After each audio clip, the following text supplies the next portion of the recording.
Master your mind, unlock its true potential. Welcome to the Psychology and Physical Training channel.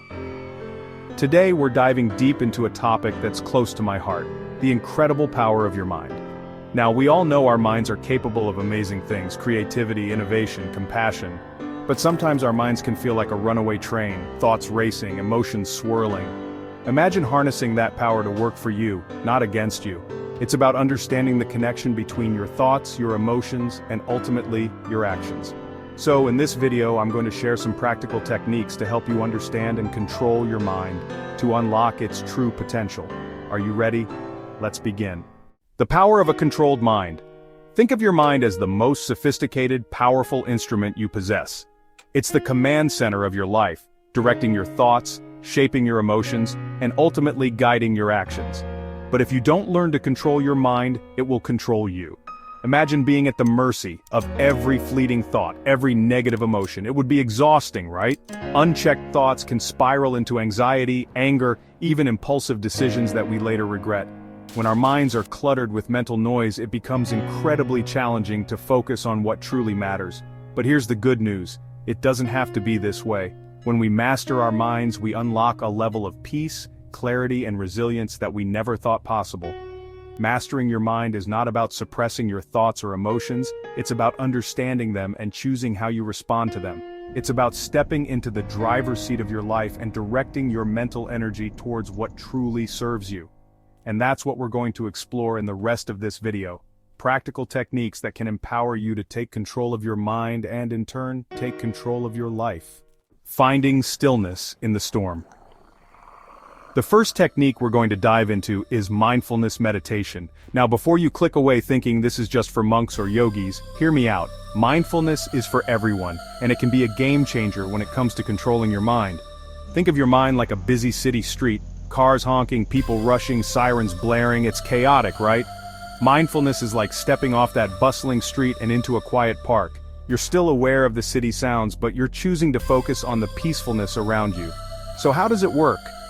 Mindfulness trains your mind to observe your thoughts and feelings without judgment. Instead of getting swept away by every thought or emotion, you learn to simply notice them, acknowledge them, and let them pass by like clouds in the sky. You create a space between your thoughts and your reactions, and in that space you find a sense of control. You realize that you are not your thoughts, you are the observer of your thoughts. And that's a powerful realization. Now, you might be wondering, okay, but how do I actually do it? Well, it's simpler than you might think. Find a quiet space where you can sit comfortably. Close your eyes and turn your attention to your breath. Notice the rise and fall of your chest, the gentle flow of air in and out of your nostrils. It's natural for your mind to wander, that's what minds do. When it does, gently guide your attention back to your breath. Start with just 5 to 10 minutes each day. The key is consistency. Rewiring your thoughts for positivity. Now let's talk about a technique called cognitive reframing. This is all about understanding how our thoughts can distort reality and learning how to reframe them in a more positive and constructive light. Our minds are incredibly powerful, but they're also prone to biases and negative thought patterns. Sometimes, without even realizing it, we fall into the trap of catastrophizing, overgeneralizing, or focusing solely on the negative aspects of a situation. For example, let's say you make a mistake at work. Your immediate thought might be, I messed up again. I'm so incompetent. That's a pretty harsh self-judgment, right? And it's probably not even true. Cognitive reframing encourages you to challenge those negative thoughts and look for alternative, more balanced perspectives. Instead of saying, I'm incompetent, you might reframe it as, everyone makes mistakes. This is an opportunity for me to learn and grow. By shifting your perspective, you're not denying the mistake, but you're also not letting it define you or your abilities. So how can you start practicing cognitive reframing? Begin by becoming aware of your negative thought patterns. Pay attention to how you talk to yourself throughout the day. When you notice a negative thought, write it down. Next, identify any distortions or exaggerations in that thought. Finally, replace the negative thought with a more realistic and empowering alternative. Focus training, sharpening your mind's laser. Have you ever felt like your mind is a browser with a million tabs open, all vying for your attention? We live in a world of constant distractions, notifications, emails, social media. It's no wonder so many of us struggle with focus. But here's the thing, focus is like a muscle. The more you train it, the stronger it becomes. And when you can direct your focus where you want it, when you want it, you unlock a whole new level of productivity, creativity, and mental clarity. So let's talk about some practical techniques for focus training. One popular method is the Pomodoro technique. The idea is simple. Set a timer for 25 minutes and work on a single task with complete focus. When the timer goes off, take a short 5-minute break. Repeat this cycle 4 times, then take a longer break of 20 to 30 minutes. Another powerful technique is single tasking. Our brains are not wired for multitasking. Try focusing on completing one task at a time, giving it your full attention before moving on to the next. And here's a pro tip: minimize distractions. Turn off notifications on your phone, close unnecessary tabs on your computer, and create a dedicated workspace that is free from clutter and interruptions. Remember, focus training is a practice. It takes time and effort, but the rewards are well worth it. Shifting your focus to the positive. Now, you might be wondering, what does gratitude have to do with controlling my mind? Well, it might sound surprising, but gratitude is actually one of the most powerful tools we have for shifting our mindset and cultivating a more positive outlook on life. When we focus on what we're grateful for, we intentionally shift our attention away from negativity and towards the good in our lives. It's like tuning our mental radio dial away from the stations of worry, stress, and dissatisfaction and tuning into the frequencies of joy, appreciation, and contentment. And the best part, gratitude is a practice that is accessible to everyone. You don't need any special equipment. You don't need to be in a certain place, you just need a moment to reflect and appreciate the good in your life. A simple way to start is by incorporating a gratitude practice into your daily routine. Every morning or evening, take a few minutes to write down 3 things you're grateful for. And don't just write generic things like my family or my health. Be specific. Think about the little moments, the small joys, the acts of kindness that brought a smile to your face that day. As you continue this practice, you'll notice a gradual shift in your mindset. You'll find yourself naturally focusing on the positive aspects of your life, even when faced with challenges.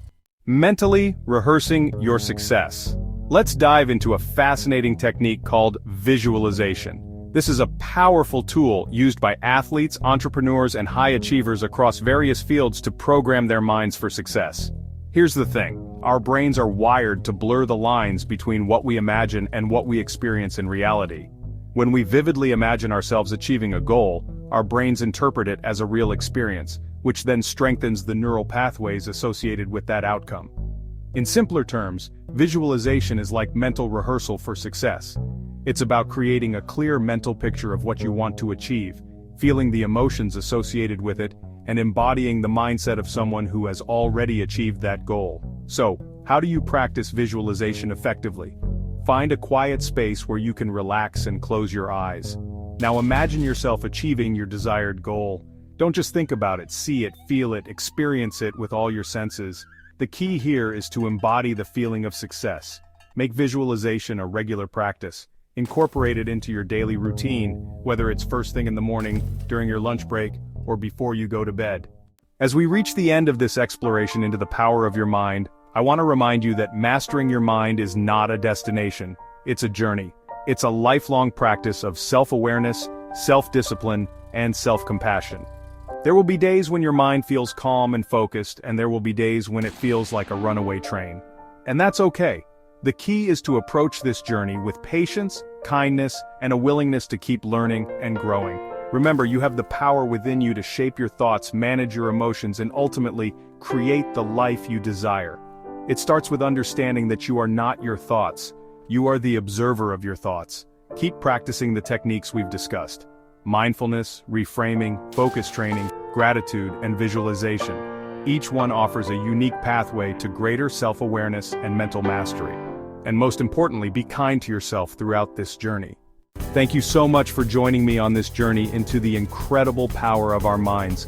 I truly believe that when we understand and harness this power, we unlock a level of peace, purpose, and potential that we never thought possible. If you found this video helpful, please give it a thumbs up and share it with anyone you think might benefit from these techniques. And don't forget to subscribe to the channel for more videos on personal growth, mindfulness, and living a more meaningful life. And if you like this video, do not forget to subscribe and follow the Psychology and Physical Training channel for more videos. Thanks for joining me today on this journey. I'll see you in the next video.